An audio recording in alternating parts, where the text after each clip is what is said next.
Ladies and gentlemen, from the four corners of the world to the four corners of this ring, let's get ready to rumble! Boxing store. Best store in Europe. Boxing gloves, boxing shoes, shorts, anything boxing. Just started a Muay Thai line, mixed martial arts, MMA, anything combat wise. They've got it all, so shop online or in store. Champs Boxing Store is your people. Good morning, good afternoon, good evening, whatever time you're watching or listening to this, and welcome to another episode of Behind the Bell, proudly sponsored by Champs Boxing Store. We're joined again this week by Matt. How you doing, Matt? How you doing, mate? You all right? Yeah, not too bad. And before we start the episode, we've got some exciting news about our sponsor, Champs Boxing Store, changing location. Where are they off to, Matt? Yeah, mate, they're in Longfield. It's going to be the biggest boxing, MMA, Muay Thai, Brazilian Jiu-Jitsu, any combat you want. They're going to be selling the equipment. Going to be one of the biggest stores in Europe. Get yourself down there. It is opening next Saturday. So the 3rd? Yeah, 3rd of September. So if you're in the area of Longfield, near Dartford, near Brands Hatch, get yourself down there and have a look around.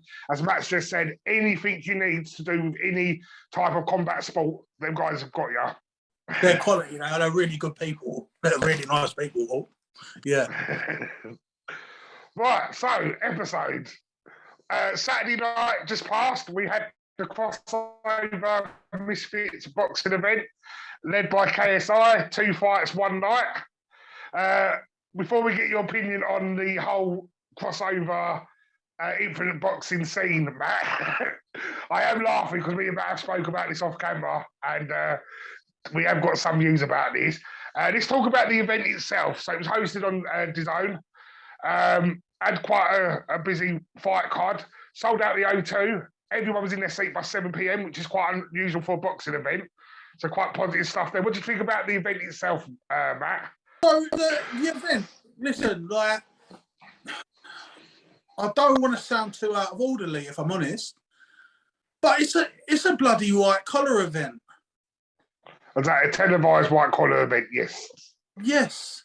Like I listen. If they can do it, good luck to them. But the event itself looked all right, but the level of boxing, not so much. So do you think, because like my famous catchphrase on it at the moment, as a casual fan, I grew up on WWE wrestling, which is a show every week, bright lights, characters and all that stuff. Obviously know it's fake and stuff.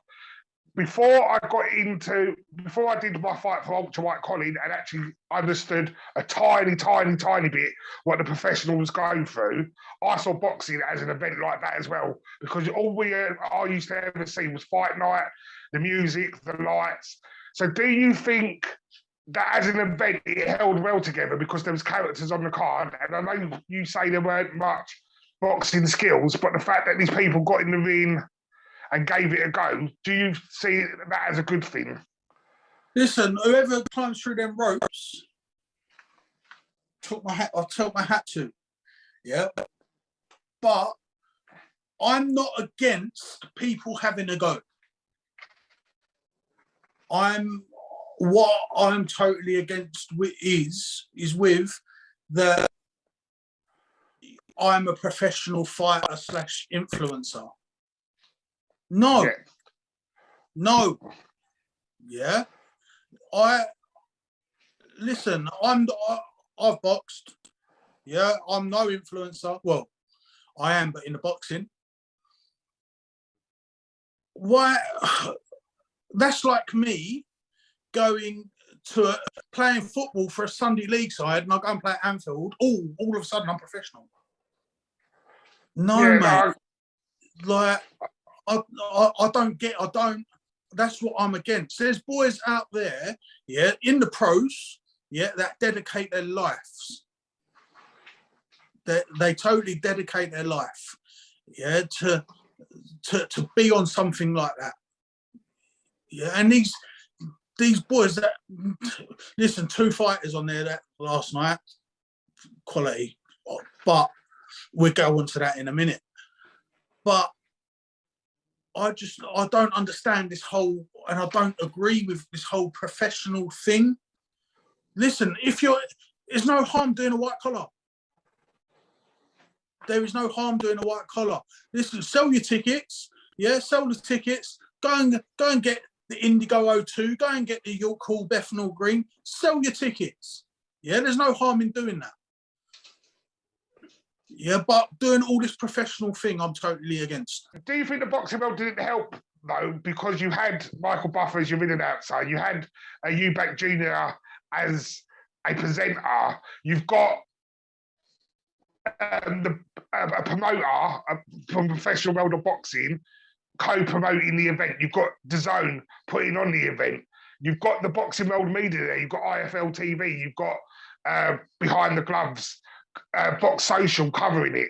So the boxing world is against it, but then also the boxing world is being involved in it. Do you think that's not sending mixed messages out? Listen, it's a great money spinner. These boys need to get paid. Simple as that. And they're going to jump on anything that they can to get paid. Simple and as you say, week in, week out, boxing is a business, not a sport. That's right. So business-wise, but do you not also think, again, me going back to saying I'm a casual fan, that it does help the boxing side of things out? Because someone like me would watch an event like that and thinking, actually, these guys can go and give it a go. I'll go and give it a go. I'll go and sign up to a gym on one day. I'll go and visit Champ's Boxing Store and buy the equipment. So is that not helping bring in the eyes of people who maybe have been a bit scared of getting involved, seeing like influencers doing that, so they think, actually, I'll go and do that, and it helped the sport out that way? Or do you think it should be completely separate? This isn't the event, this is boxing. Like I said, I'm all for them doing it. Yeah. But not under the professional that they're saying. To be professional, right? In the real professional world, okay, there's only one board of control in this country, and that's the British Board of Control. Yeah, for them to make sure you're safe and you're ready to turn over to the pros, you've got to have on your record at least 7 amateur fights. Yeah.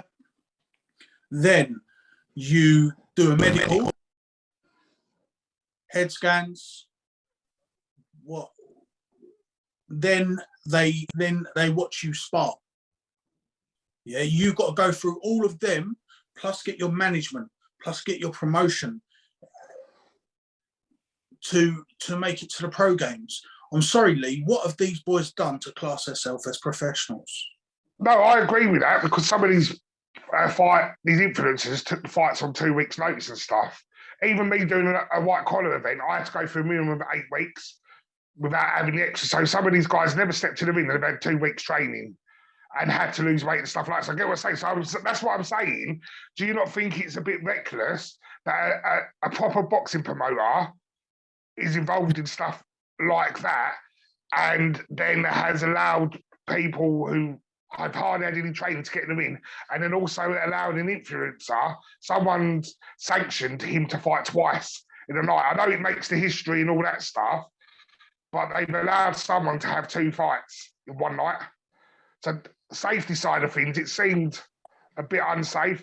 But then, like I'm saying, you've then got a professional promoter involved. You've got Michael Buffer, who's respected in the boxing world as a great ring announcer, standing there announcing these people's names. Does that not look a bit bad on the boxing world then? Listen, like I keep saying, boxing's a business. Yeah, the promoter got paid last night. He got paid nicely. Yeah. So he's seen this show. He's seen these influencers and started rubbing his hands together. Let's go. I'm getting paid. Again, Michael Buffer. You can hire Michael Buffer to sit in your front garden. I wouldn't recommend it. It's a lot of money, but you could hire Michael Buffer to go to sit in your front garden and go, Let's get ready to rumble. It's money. They're getting paid for it. And another thing, and this is only the other thing, as I said, we are a boxing channel, and I don't want to sit here and put boxing in a bad light. But the other thing that surprised me as well was having Eubank Jr. in the middle of his training camp for a big fight coming up in 6 weeks' time. I know he was there to promote the fight as well, but he hosted a 5-hour show on influencers. But he's also then trying to sell the biggest fight in boxing history, the sons of two legends. But he's standing there. I don't understand what image that puts across for trying to get eyeballs on the sport of people taking it seriously. We're sitting there saying how serious the sport is and how much the boys and girls that are professional boxers put their life on the line and how much blood, sweat and tears goes into their careers. But then you've got someone who's about to be involved in the biggest event in British history boxing in years, standing there and influencing for 5 in the middle of his training camp. Listen, you don't fight, you don't get paid. I'm sure Chris Eubank Jr. is very comfortable. Yeah. I'm not saying that he's poor, he's rich, whatever. It looks like he's doing well for himself anyway. But at the same time, he's there to say, yeah, I'm fighting, I'm here. Yeah. He's probably trained that morning. Yeah, and then done that night. And do you think he's also that confident? Because from the press conference, we did see the confidence in him that he's just going to walk through Conor Benn, that in his head, he said he's not really going to train for Ben, didn't he? I know that could be persona, but do you really think he's that type of arrogant of a person that he just thinks, I can do this because it's only Conor Benn? Listen, like Conor hit the nail on the head. You're either confident or delusional. In his mind, he's got nothing to worry about. Yeah. But listen, you can't really look into that very much. You know what I mean? You get offered, you get offered to host a show for a certain amount of money. If you want to do it, you're going to do it. Yeah. He must have got paid all right for it. I don't know. I have no clue. I know what KSI earned, but I don't know what Eubank Jr. earned. Yeah. So that's my just point and opinion on the bad side it showed last night. Was there anything that actually impressed you last night? Was there a couple of the fighters that showed a bit of potential that they could do something in the sport if they worked hard like everyone else? Yeah, I did, to be honest. I see two. There is a positive and a negative to it. Yeah. The second fight after KSI is for KSI versus Swarms. Who's that fellow who's wearing blue and pink? I forgot his name. Dean, someone. Yeah. Do you know what? He looked half decent. He looked good. Yeah. But at the same time, who did he actually fight? But you can only fight what's in front of you. So I was quite impressed with him last night. I was very impressed with Salt Pappy. Oh yeah. I was very impressed with him. That the fella he fought, he looked like a big puncher and a dangerous fella. Yeah, and he finished him in 20 seconds. And yeah, he just slipped back through the right hook, straight left. He's southpaw, straight left, 2 right hooks. Lovely, beautiful. Smashed the fella. Quality. Listen. Hats off to the other guy. Hope he's all right. But the boxing is the art, and he was very artistic that night, and he really did outshine for me. You looked at him and thought, really? But he just pulled it out of the bag. Apparently, he's done it for years for a hobby. Yeah, I heard that he's trained as a hobby for, I think, the last 8 or 9 years. Yeah. So that's someone, in a way, sort of, when in knowing a bit about the sport, which sort of showed. And I think that's the point he was making. Yeah. Like, you can't play at boxing. You text me the last couple of days with some means saying, like, Archie said it to us on our first episode, you can't play at boxing. And I think that showed on Saturday night the differences between the influencers who came along and played at boxing compared to the people who actually took it seriously And I think that sort of Pepe, as you said, is one of the people that took it seriously. He did. Listen, hats off to him. Hats off to him. The fellow that fought Deji. Yeah. Tremendous shape. Tremendous shape.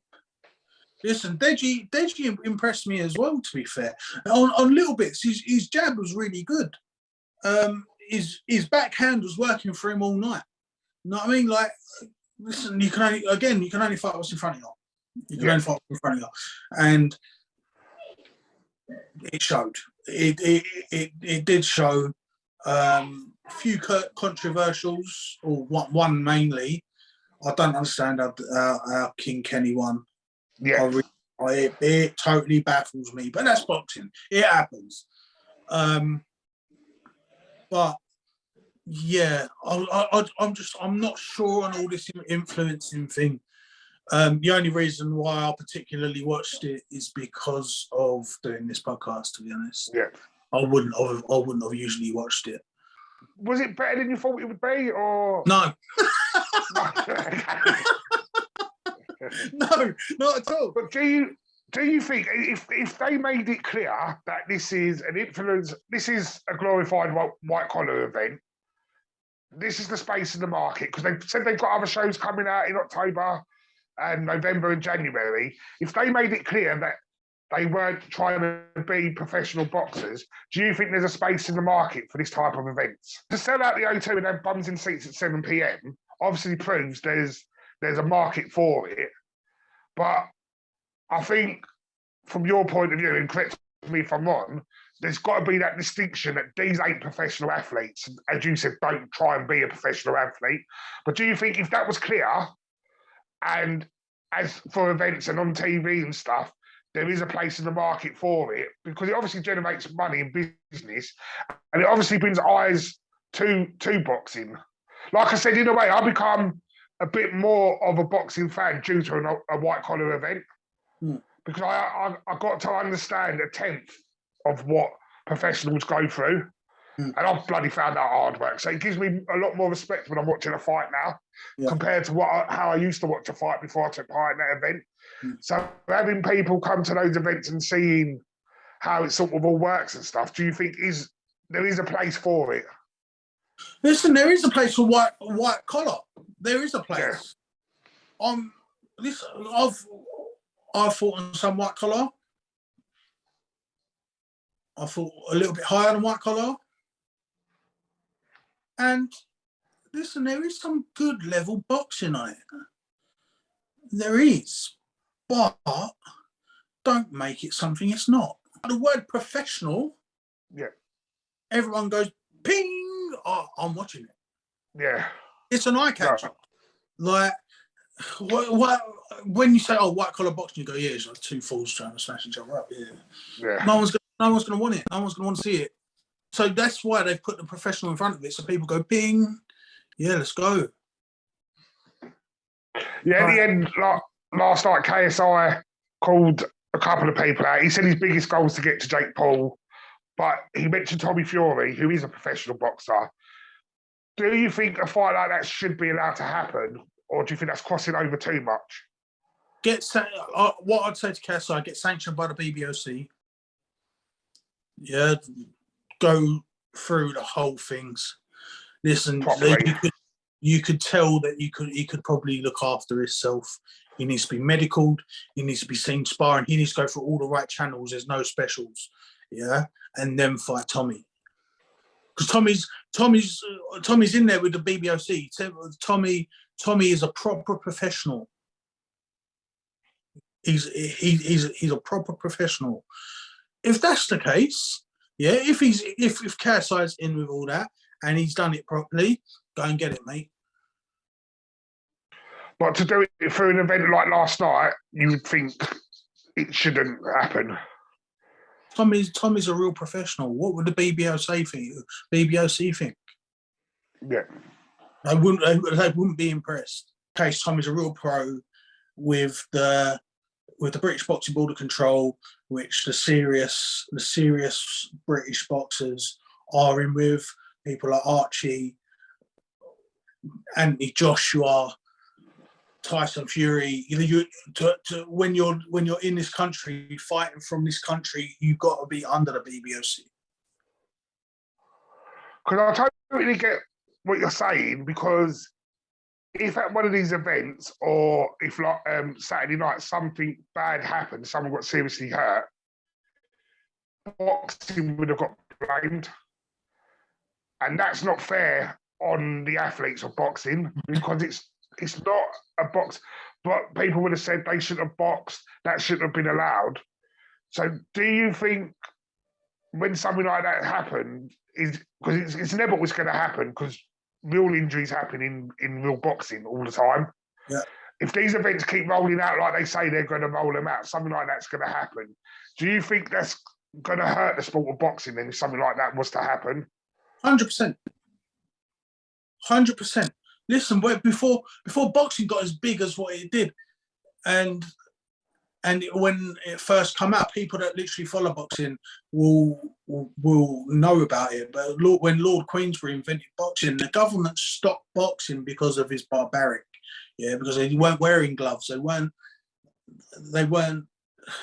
just closing their fists and going for it.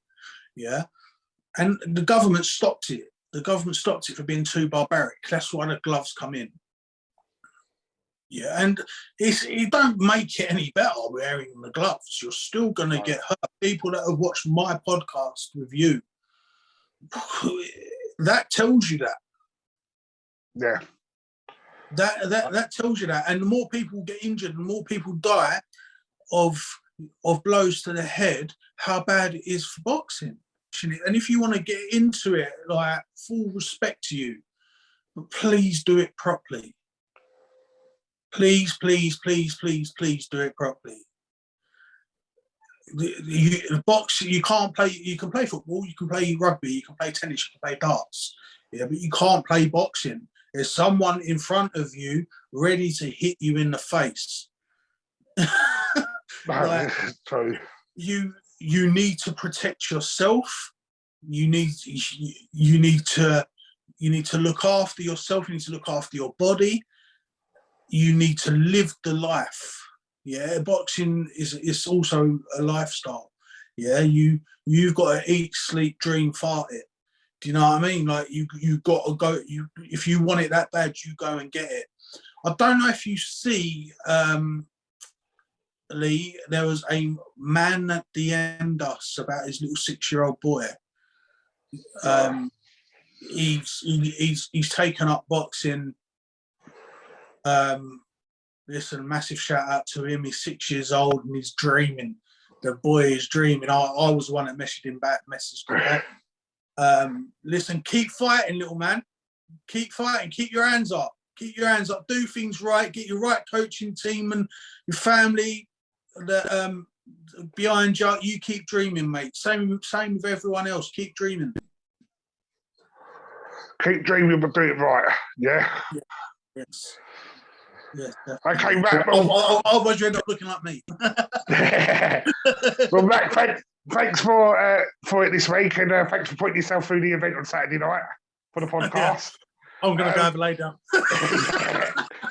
So if you've got an opinion on what we've been speaking about, please reach out to us on our socials or leave a comment under the video. And next week, we'll be previewing the all-women's card on the 10th of September. Looking forward to that event. Back to the proper shows, eh? Savannah Marshall wins. Yeah. And remember, if you are in the Longfield area on Saturday, get yourself down to Champs Boxing Store, the biggest store in Europe. And have a good week, everyone. Thanks, Matt. Take care, mate. See you later, mate. Now, ladies and gentlemen, from the four corners of the world to the four corners of this ring, let's get ready to rumble! Boxing Store. Best store in Europe. Boxing gloves, boxing shoes, shorts, anything boxing. Just started up a Muay Thai line, mixed martial arts, MMA, anything combat-wise. They've got it all, so shop online or in store. Champs Boxing Store is your people.